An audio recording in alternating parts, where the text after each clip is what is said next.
SMA gue ya, di SMA itu gue tuh training itu untuk milih Jokowi karena dia ngedukung e-sport gitu. Gue takutnya next pas debat presiden ada yang ngomongin masalah Coldplay.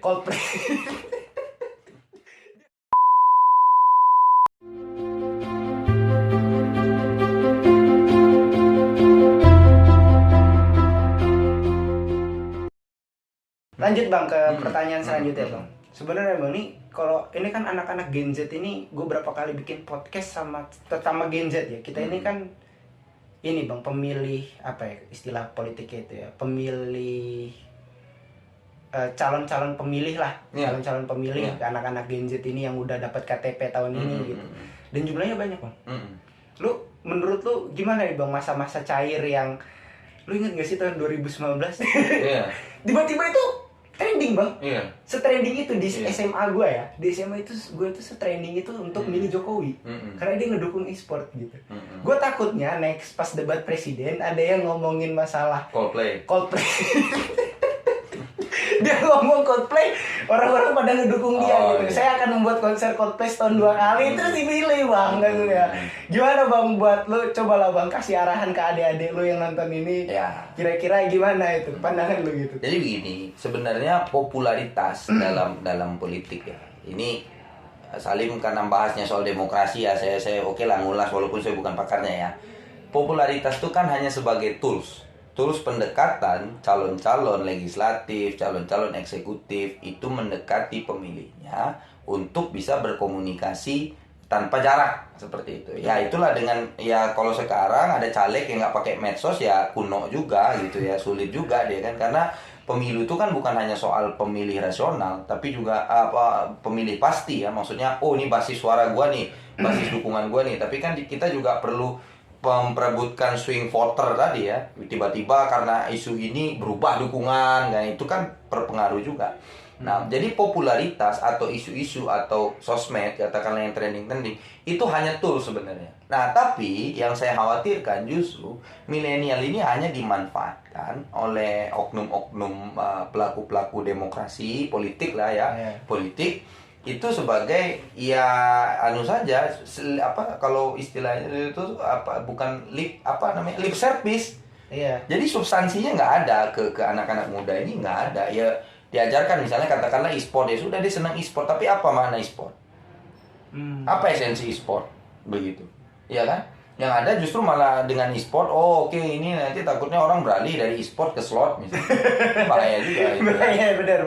Atau misalnya soal Coldplay, apa esensi Coldplay? Katakanlah begitu. Nah, kalau mau bahas Coldplay, saya sih sudah agak kecenderungan ini salah satu untuk kebutuhan modal politik salah satu seorang ya, itu teman-teman yang nilai penilaian saya. Mudah-mudahan salah. Jadi kalau karena hanya isu-isu tertentu ya lantas demokrasi kita ini untuk apa? Sebenarnya kebebasan itu untuk apa? Kalau dulu orang itu ya pingin merubah suatu kondisi, misalnya dulu itu soal swasembada pangan itu nggak bener nih Lim, alur ininya nggak bener nih. Nah, gue pingin nyampein tapi kanalnya nggak ada, gitu, forumnya nggak ada, gue nggak bisa diinin apa. Maka gue perlu kebebasan untuk menyampaikan makna-makna substansi itu. Harusnya yang yang menurut standar, gitu kan. Kalau untuk urusan pangan ada standarnya, urusan hukum ada standarnya, urusan demokrasi juga ada standarnya, gitu, ya kan? Nah, kalau dulu orang menyampaikan pendapat itu kalau dua aja, kalau nggak hilang atau meninggal, gitu. Nah, kalau sekarang, gitu ya, kalau sekarang dengan adanya itu tadi, kalau sekarang kan orang justru dengan adanya seperti itu, gue khawatir makna substansinya nggak ada, gitu. TikTok gitu, cuman hanya sekedar. Kalau sekarang kan yang paling viral Twitter aja kalah sama TikTok sekarang. Karena kan dia lebih visual kan. Misalnya contoh kayak saya sebut aja lah Bima ya, kasus Bima itu. Bima itu bagi saya ya anak muda, oke lah dia mengkritisi. Tapi kritisnya juga nggak mendalam kok. Biasa aja. Kalau dia buat viral ya itu tadi, gitu. Kalau saya melihat, nah ini contoh ya, misalnya contoh gara-gara misalnya katakanlah tools yang saya bilang tadi, tools baik itu TikTok, apalah isu-isu apa, menggunakan toolsnya sosial media. Ya kemana aja selama ini presiden? Loh, kok dia nggak pernah tahu? Dia kok nggak pernah minta laporan dari gubernur? Gubernur tuh bukan, walaupun otonomi daerah, jangan lupa, ada tugas pembantuan di situ. Gubernur itu bawahan presiden, walaupun otonomi daerah. RT itu bawahan presiden, itu paling kecil. Kepala desa, RT lebih kecil lah dari kepala desa. Tapi kan itu guna ada birokrasi dalam pemerintahan. Itulah ada fungsi partai politik di situ, gitu loh kan. Nah selama ini, orang tahu Jokowi turun baru selesai kan. Ini dua aja. Kalau presidennya nunggu viral dulu baru dia gerak. Bukan dalam arti saya menjelekkan peran Pak Presiden, sangat bagus. Kalau Pak Presiden nggak turun, mungkin 50 tahun lagi itu jalan di Rumbia itu benar. Atau jalan di Lampung Selatan itu kan. Iya betul. Gitu. Nah berarti gubernurnya ngapain selama ini? Alur koordinasi pelaksanaan pemerintahannya gimana? Kok harus nunggu viral dulu baru dieksekusi? Apalagi misalnya contoh mana kebebasan karena sosial media. Andi Pangerang Hasanuddin, peneliti BRIN. Jelas-jelas peneliti. Peneliti itu kan ilmiah, akademis. Forum diskusi itu bukan di sosial media. Sosial media itu forum campaign. Campaign itu bukan ilmiah, bukan suatu hal yang ilmiah. Ya boleh mengilmiahkan di situ, tapi itu bukan forum diskusi ilmiah. Yang diperdebatkan sama dia, yang sehingga dia ngomong sembarangan, akhirnya sekarang diproses dia kan. Itu kan hal-hal yang ilmiah. Metode-metode penghitungan hisab, hilal, itu kan ilmiah itu. Iya, matematis banget itu. Kalau dia memang peneliti, kenapa nggak dia mengajukan itu ke menteri atau ke kepala BRIN, nanti kepala BRIN kerjasama dengan perguruan tinggi, diundang nih Muhammadiyah, NU, Persis lah, misalnya macam-macam lah gitu diundang. Nah diskusi di situ. Silakan. Emang selama ini dipikir dia Muhammadiyah sama NU itu kok, berarti kalau sidang isbat hanya NU aja di dalam, Muhammadiyah enggak. Iya, betul. Berarti kalau penentuan apa-apa berarti Muhammadiyah nggak ada. Enggak begitu juga. Efek dari kebebasan begitu tadi. Semua mau. Ada orang yang ini di luar demokrasi ya. Di luar demokrasi. Yang katanya kebebasan tadi. Orang bilang, "Oh iya, ternyata makan babi nggak apa-apa." Itu udah haram. Dia agamanya apa gitu loh. Iya kan? Makan babi nggak apa-apa, nggak sakit gitu. Begitu. Gue nggak kenapa-napa kok. Coba aja dites gitu loh. Ya, saya bukan bicara soal agama ya. Soal kesehatan itu kan ada ilmiahnya itu. Makanan haram bagi Islam itu belum tentu makanan haram bagi agama lain. Tapi kan untuk menguji haram halalnya itu, ya kan? Itu harus ada standar ilmiah. Standar ilmiahnya apa? Uji biologinya. Betul. Ya kan itu kan biologi hewan tuh, makhluk hidup. Dan diuji. Ya kira-kira apa yang dimakan dia itu sehat atau enggak. Nah dalam Islam sesuatu yang tidak menyehatkan itu haram. Ini pun haram sebenarnya. Cuman karena saya Bandung ya. Dan alhamdulillah ya. Ini masih di moderat lah. Ini masih agak moderat lah. Ya apalagi sih judi enggak, narkoba enggak gitu loh. Masa ini juga ya. Ini juga saya kurang-kurangi gitu. Tapi kan ini standar halal haramnya kan enggak mutlak gitu ya. Artinya kan masih debatable. Begitu. Jadi kalau anak muda ditawarkan dengan hal-hal yang begitu gimmick, hal-hal yang cuman sensasional, ya sudah. Besok tetap aja demokrasi ini berjalan ya orang-orang di sana aja ngerti demokrasi. Anak muda ya begini-begini aja urusannya sama e-sport aja. Iya, tapi bener Bang. Iya, e-sport kayak contoh. Ini contoh ya, nih. Iya. Kayak e-sport, cosplay atau apa yang besok-besok nanti kita apalah itu kan kayak ngedorong banget popularitas orang-orang tua ini. Seolah-olah dia ini berpihak nih dengan kita nih gitu. Nah itulah yang sebenarnya dorong Bang. Iya. Nah berarti kan kalau gua bisa konklusi dari omongan lu adalah kita perlu meningkatkan literasi kita Bang. Iya. Literasi kita tuh.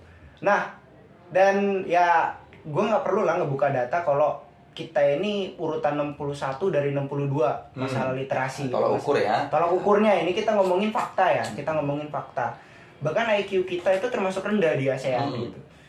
Nah, dan gue Bang sebagai Gen Z, gue kalau disuruh baca buku males. Iya, lebih enak nonton TikTok. Nonton YouTube. YouTube juga anak-anak lebih sekarang. Kalau gue ini ya sarana sosial media kalau nggak Instagram atau YouTube lah. Iya. Kalau kita ada TikTok, ada macam-macam lah, ada Twitter dan lain sebagainya. Twitter ya nggak aktif lagi sih. Dan dalam anak-anak Gen Z kayak gue Bang, itu bisa menghabiskan 7 jam Bang. Hanya untuk main itu? Hanya untuk sosial media. Kalau gue hiburannya cuma main PS. Itulah kebahagiaan. Main PS kan nggak merusak demokrasi. Mana di sisi mana main PS merusak demokrasi? Nah iya Bang, jadi dan lu tahu istilah cancel nggak Bang? Cancel culture. Apa itu? Cancel culture itu lu menolak adanya hal baru. Nah misal nih contoh nih kayak di Indonesia, contoh ada orang nih pengen ada Coldplay, itu ditolak. Nah itu termasuk cancel bang. Oh gitu. Itu bahasa Jaksel itu iya. menolak, itu namanya cancel culture gitu. Nah cancel culture ini kan berdasarkan dari subjektivitas, ya kan. Ya mau nggak mau naik lagi, literasinya harus dinaikin lagi dan lain sebagainya gitu. Lu ada jalan keluar nggak sih bang untuk darurat literasi di Indonesia ini? Oh literasi ya. Nah kalau literasi begini sebenarnya begini, ini untuk pemahaman juga ya. Politisi itu hadir bukan untuk menjamin kantong kita, ya, bukan untuk hadir dia untuk memberi kantong kita. Oh lantas karena kalau politisi yang baik itu, kalau politisi ulung itu, politisi atau kepala daerah atau apa itu, kalau yang sip itu dia datang kasih gula, datang kasih minyak goreng. Itu semakin lama kalau itu terus dilakukan, semakin bodoh masyarakat kita. Mereka terus mendapat untung. Ya nggak ada ruginya kok. Kasih orang 200.000, besok gua ambil aja pajak-pajak masyarakat, lebih untung, bisa balik itu. Mau sampai kapan kita begitu, ya kan? Iya betul. Dalam politik, tapi ingat ya, pemerintahan itu ya menjamin hajat hidup kita. Politik tuh mengatur soal pendidikan, yang esensi, pangan tuh makan, sandang, papan, hunian. Emang lu pikir hunian tuh nggak ada urusan sama politik? Ada. Besok lu yang sederhana aja deh ya, nggak usah yang tingkat high lagi. Iya. Sekarang ini kan sebenarnya masyarakat kita ini sederhana aja berpikir dengan apa sih esensi dari demokrasi politik itu? Apa sih esensi dari pemerintah? Kalau saya nyekolahin anak saya, saya nggak punya biaya, anak saya masih tetap bisa sekolah tinggi. Kalau saya mau jalan kemana-mana aman, iya kan? Iya. Jalan nggak rusak. Tugas pemerintah begitu. Kalau saya mau usaha aman, nggak ditegein preman. Betul. Pajaknya nggak tinggi-tinggi, sesuai klasternya. Jangan dipukul rata klasternya. Keamanan. Saya itu aktivitasnya kalau di desa harusnya 24 jam juga. Kalau sekarang lihat, jangan nggak usah lah kita ngomong di desa, di Bandar Lampung. Coba lo pulang jam 3, gebukin geng motor lo. Geng motor tuh nggak ngeliat-ngeliat lagi mau siapa, gebuk aja. Betul. Urusan hukum nanti bagi mereka kan. Itu tugas apa tuh? Tugas pemerintah. Nah, bagaimana sekarang mencerdaskan masyarakat? Memang betul. Kalau politik ya, itu efek negatif ya dari kebebasan, yang maksud gue salah memaknai reformasi. Saya bukan dalam arti mendukung rezim Orde Baru. Banyak cacatnya Orde Baru itu. Tapi yang saya butuhkan untuk sekarang ini bagaimana reformasi itu berjalan sesuai dengan cita-cita koridornya. Mungkin bagi sebagian orang belum terwujud, reformasi masih berjalan, stagnan, ada yang gagal gitu. Apa? Kekacauan itu kan lahir dari ketidakstabilan. Nah, hari ini siapa panglima tertinggi di negara ini dalam pemerintahan? Presiden. Bagi saya presiden belum memberikan kestabilan politik. Justru yang ada malah dia semakin, menurut saya ya, ini silakan aja nanti kita bisa berdiskusi. Justru dia malah makin meriuh rendahkan kondisi demokrasi yang cawe-cawe tadi, yang macam-macam. Di balik prestasinya saya nggak mengatakan, tapi prestasinya banyak sekali. Pak Jokowi itu luar biasa, presiden yang luar biasa dalam soal infrastruktur gitu ya. Nah, artinya apa yang saya bisa bilang, dengan adanya kebebasan ini orang akhirnya bisa semena-mena, orang bisa semau-maunya aja. Akhirnya makna reformasi itu hilang. Orang memaknai demokrasi politik ini dan pemerintahan ini dalam skrup yang sangat kecil gitu loh. Nah, saya makanya bilang, saya menantang, kira-kira ada nggak benar-benar partai politik itu yang nggak menjalankan menggunakan dia bersosialisasi dengan masyarakat itu betul-betul nggak pakai uang. Saya apresiasi itu. Kalau untuk kebutuhan ini bicara teknis ya. Kalau dia mau campaign, dia politik tuh perlu duit. Kalau nggak ada duit ya nggak usah berpolitik. Saya manjurkan begitu. Kalau mau berpolitik ya nggak punya duit ya jangan jadi calon dulu, jangan jadi calon pemimpin, tapi jadi fungsionaris partainya, berpikir, yang ngurusi organisasi, yang ngurusi kaderisasi, ya kan? Nah, masalah seperti itu. Cuman ya akhirnya dengan politik transaksional, demokrasi transaksional kita, demokrasi yang hanya prosedural, nggak menyentuh substansial, sudah. Ya beginilah kondisi realita yang terjadi. Jadi ya itu tadi, akhirnya elit-elit politik kita, elit-elit demokrasi kita itu tidak memikirkan substansi. Yang penting gue turun ke masyarakat, nyari suara. Kalau menang syukur, kalau kalah ya udah balikin modal. Gimana caranya, mau ngutang, mau nginjol, nyari investor, terserah lah, pola-pola dia lah ya gitu. Tapi akhirnya apa nanti ke depan? Substansi ketika jadi nggak dipikirin. Apa prakteknya? Misalnya contoh, pernah nggak lu, pasti lu pernah mendengar realitas seperti ini. Orang-orang tua lah, sekitaran rumah atau apa lingkungan. Misalnya katakanlah begini, ada orang yang datang, Pak, saya perjuangkan hak Bapak, saya ini kan hak Bapak, pokoknya saya ini Pak, pilih saya Pak. Ya ada misalnya seperti itu kan. Ada. Ketika dia jadi, ternyata nggak sesuai ekspektasi. Tiba-tiba pas dia turun ke masyarakat, apa yang dibilang? Oh, disalahin masyarakat, pas kampanye ngomong tapi jadi politisi ngapain di parlemen duduk, nggak bisa memperjuangkan hak kita. Apa yang diomongin sama politisi itu? Saya sudah berusaha maksimal Pak, tapi ya gimana, namanya voting Pak. Saya cuma sendiri, lingkungan saya 10 orang ini nggak bener semua. Itu apa guna? Itu tadi, karena nggak ada kestabilan politik tadi, ya itulah yang terjadi, kestabilan demokrasi tadi. Ya akhirnya berjalan di tempat, bukan tidak mencapai tujuannya, tapi esensi dari demokrasi itu tidak ada. Karena itu tadi, kenapa itu bisa terjadi? Karena praktek demokrasi kita itu tidak betul-betul menjalankan konstitusionalisme sebagaimana diatur di konstitusi. Ya sesederhana itu. Hukum dan politik itu bukan dipisahkan. Hukum dan politik itu berjalan beriringan. Yang satu sebagai pengawas, yang satu sebagai pelaksana. Kalau sekarang enggak, kadang-kadang orang kan, negara ini kan lebih condong ke politiknya aja daripada ke hukumnya. Itu tadi, nggak ada rem. Jadi kebebasan kita tuh nggak ada rem sekarang. Orang dengan siapa aja bisa ngomong, tapi nggak ada aturan. Kan gitu. Ini sebenarnya Bang ya, kalau kita ngomongin masalah negara gitu, gue kan kemarin bikin video Bang soal Prof Mahfud Bang. Dia juga salah satunya ngomong, ya kalau mau ngelihat miniatur negara, lihat dari kampus. Lihat dari mahasiswa nih. Kayak kita kan mahasiswa nih sekarang nih gitu. Nah, menurut lu apakah dari mahasiswanya memang udah mendoktrin dan bilangnya itu memasukkan paham-paham begitu sampai akhirnya idealismenya hilang sebelum lulus.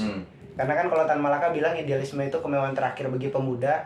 Atau ya memang mahasiswa juga seidealis apapun, ketika dia lulus dan ditampar kehidupan, dia sadar gitu. Karena teman-teman mungkin kalau baca bukunya Hannah Arendt itu, dia ngomong kayak gini Bang.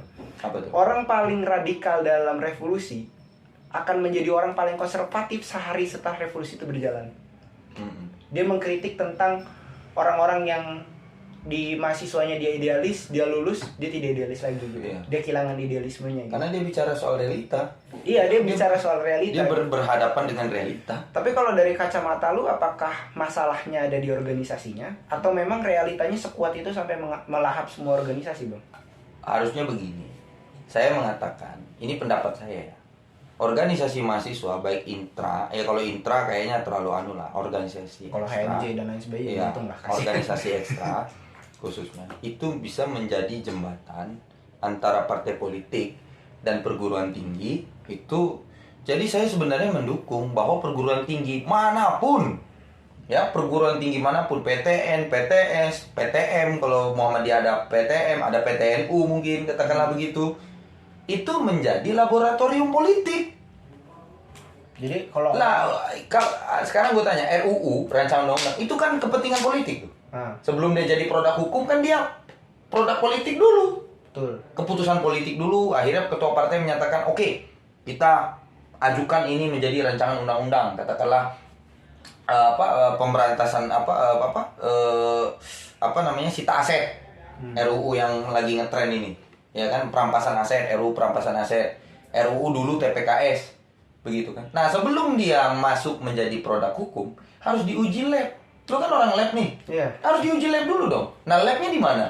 Di kampus. Lah iya, itu dijalankan nggak? Enggak. Nah, asumsi kita seolah-olah partai politik ketika masuk di kampus dia kaderisasi, padahal enggak.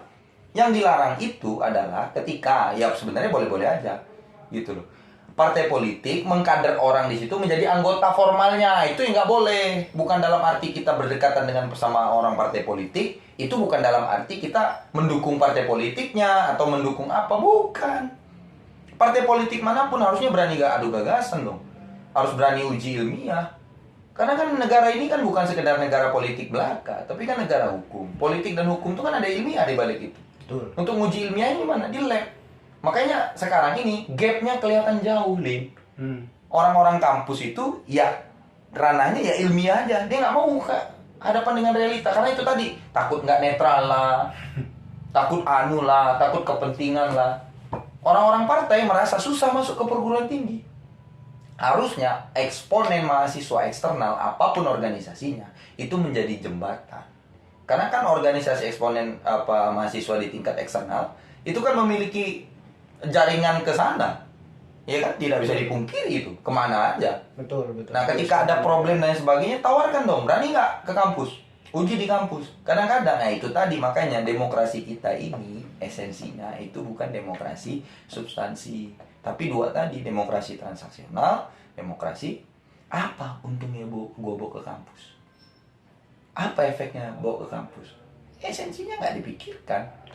Saya menantang, justru saya ini menantang. Mana partai? Saya justru jangan dijauhkan gitu loh, dunia pendidikan tinggi ya. Saya nggak bilang pendidikan dasar menengah, karena nggak mungkin anak-anak SMA lo jalan politik, ya kan? Kacau dia nanti berpikirnya. Kalau dia lanjut kuliah ya oke, kalau dia nggak lanjut kuliah rusak nanti dia.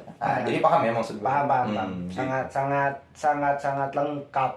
Kita ngomongin ini dari bola. Dari bola loh. Sebenarnya kita berangkat, makanya saya bilang ya, kalau bola itu menyatukan kita.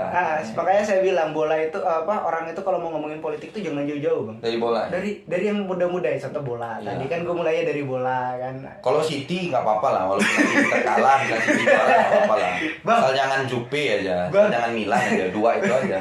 Bang, City ini kalau nggak menang tahun ini, Bang, kayaknya nggak mungkin lagi bisa menang, Bang. Ini serius ini, Bang. Ini kalau City ini tahun ini nggak menang, karena banyak lini-lininya bakal keluar. Gue nggak yakin Haaland bisa lama di City juga. City aja berpikiran begitu, apalagi Inter. Iya, makanya City harus menang gimana pun Alkos. Iya. Ya, jadi dalam pergerakan gue sama Bang Habibie ini selaras, tapi dalam bola enggak ya, Bang ya? Enggak, ya kalau untuk beda tim ya nggak apa-apa lah, gitu kan. Yang penting jangan sampai kita mendukung misalnya Calciopoli ya. Saya nggak suka sama Jupe kan karena Calciopoli.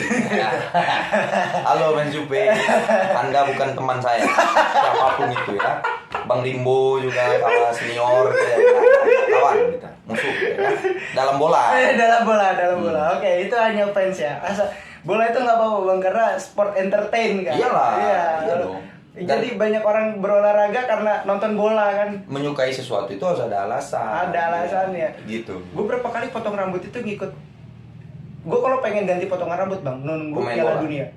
Karena Piala Dunia itu orang potongannya bagus-bagus. Bagus-bagus ya. Bagus-bagus. Gitu. Oke, itu aja mungkin dari gue. Makasih Bang Habib. Iya. Udah datang ke. Nggak ada closing statement ya? Boleh.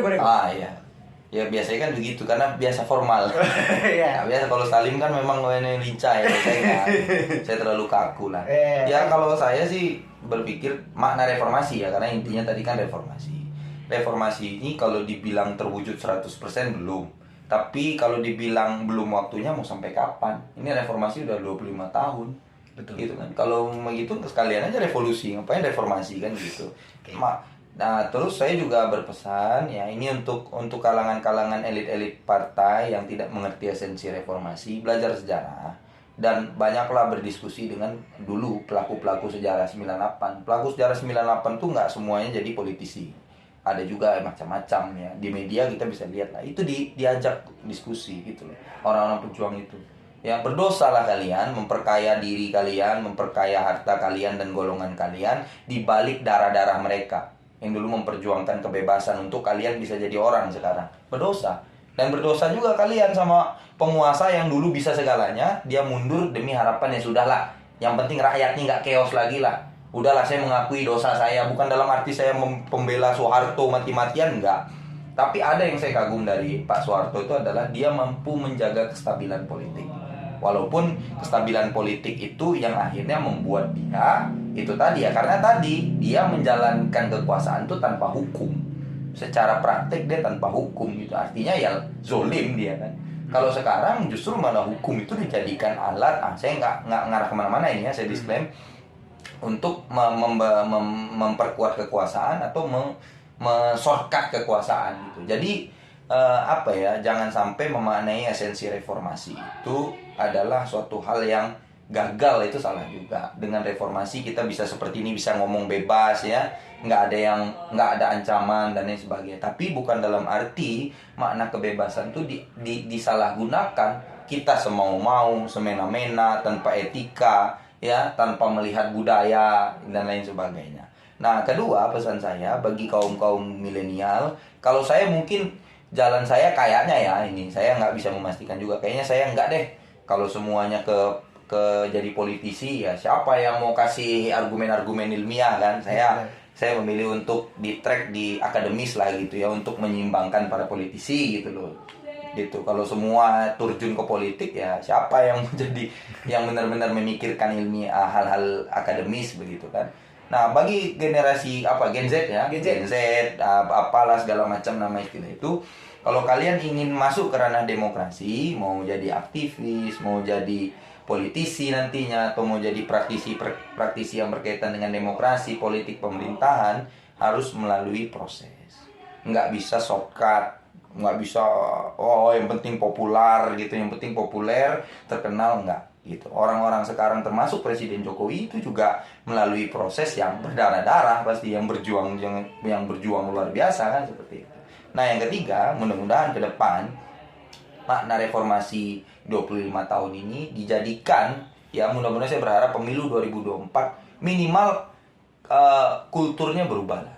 Dari yang dulunya kultur dalam politik itu transaksional, yang prosedur, walaupun saya nggak berharap 100% ini berubah ya. Bukan dalam arti saya mendukung seorang karena ada kata-kata berubahnya, enggak gitu ya. Tapi yang saya maksud adalah mulailah para elit-elit kita itu mencerdaskan politik kita ini gitu loh. Mencerdaskan apa sih? Kasih tahu sama masyarakat esensinya apa, tugas pemerintah itu apa, ditekenin. Kalau saya nyampein ke masyarakat, yang ada saya digebukin masyarakat, saya siapa gitu loh. Salim juga begitu ya. Kita ini kan ya sama, influence juga kan. Kita menginfluence lewat sosial media gitu. Ini salah satu pencerdasan publik gitu, konten yang pencerdasan publik. Nah, tapi beda halnya ketika ini dilakukan oleh pemangku politik ya, pemangku kebijakan. Itu nilainya beda karena dia punya kekuasaan untuk mengontrol itu. Nah, terakhir, jangan sampai ya negara ini dikuasai oleh oligarki. Harapan saya seperti itu. Oligarki itu bisa terjadi itu karena ada gap ya, kesenjangan antara si kaya dan si miskin gitu loh. Jangan, hal itu perlu dipikirkan nih. Jangan sampai yang kaya terus makin kaya, yang miskin makin miskin. Bukan dalam arti semua sejajar juga, enggak gitu loh. Tapi bagaimana subsidi, distribusi ya, yang esensi deh. Pendidikan, orang sekarang tuh kalau sekolah, dia baik dia kaya, dia miskin, yang penting dia bisa sekolah. Anaknya apapun kerjaan bapaknya, ibunya gitu loh, baik itu dia masih punya orang tua ataupun punya orang tua, dia dijamin pendidikannya, pekerjaan dia dijamin. Jangan sampai dipersulit gitu loh. Kalau dia mau usaha, jangan sampai nih izinnya tebang pilih.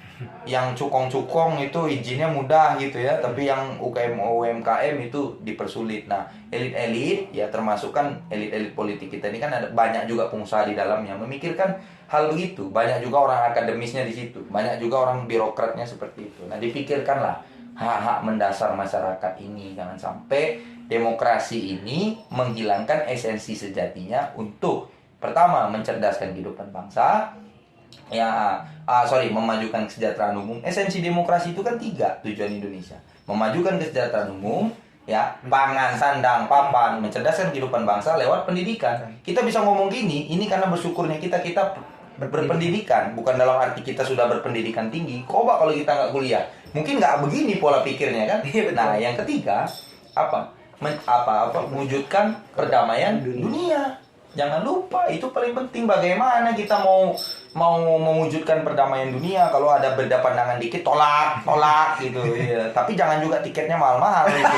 Nggak bisa juga gitu ya. Nggak ada yang mau nonton, nanti akhirnya banyak lagi tindak kriminal kan seperti itu. Ya ada hal-hal yang nggak sesuai dengan kultur kita, dibuat MOU-nya, dibuat kontraknya. Jangan campaign. Siapapun itu, kalau ada yang campaign, diamanin bukan arti ditangkap, di penjara, bukan, tapi simbol-simbolnya. Karena sesuatu hal yang buruk ketika terus dipromosikan itu menjadi hal yang baik. Jadi kesalahan itu kalau terus dibicarakan itu lama-lama akan menjadi sebuah kebenaran. Itu kan dianggap benar. Iya, dianggap benar. Itu dianggap ada game-nya begitu. Nah, kalau kita terus itu, ya saya nggak menyebutkan. Nah, nanti itu beda sendiri ya. Kalau bisa jangan dikampanye lah, karena biasanya di kampanye itu justru orang malah makin meningkat penasarannya. Ya janganlah hal begitu. Kalau mau konser yang kalau sanggup ya nonton, kalau enggak jangan minjol lah.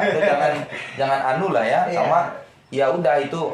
Ada bangsa lain, itu kan orang bangsa lain tuh konser di sini, ya bukan dalam arti hanya bangsa Amerika sepro, bangsa yang lain, negara lain, misalnya kayak katakanlah saya nggak nyebut negara ya, tapi Korea Selatan misalnya, itu nggak didukung, nggak juga gitu, bukan dalam arti begitu, cuman ya esensi namanya seni kan, dan itu salah satu hubungan diplomatik gitu ya, nggak masalah selagi itu tadi esensinya tetap dijaga. Iya. Karena gitu. Kalau Gen Z itu ngerasanya ya bang, kita citizen of the world gitu kan, kita ngerasa lebih terbuka ya, padahal ya nggak juga sih, ya kan, kita kan juga punya kedaulatan, dan itu yang tadi benar Bang Habibie bilang, kita harus paham norma-norma, kita harus paham batasan dan lain sebagainya ya. Itu kan bagian, mungkin itu kan bagian yang eksklusifkan lah, secara tidak langsung disampaikan gitu mungkin. Gue terima kasih yang udah nonton sampai akhir di YouTube ataupun di Noise selaku biar kayak politisi. Iya, biar kayak politisi. Selaku tempat buat ini podcast terbaik aja. Saya tunggu ya endorse-nya. Oke, itu aja dari gue. Jangan lupa like, comment, dan subscribe buat teman-teman, share, dan juga jangan lupa subscribe channelnya Bang Habibie. Linknya ada di description. Oke, itu aja. Goodbye, dadah. Assalamualaikum. Thank you.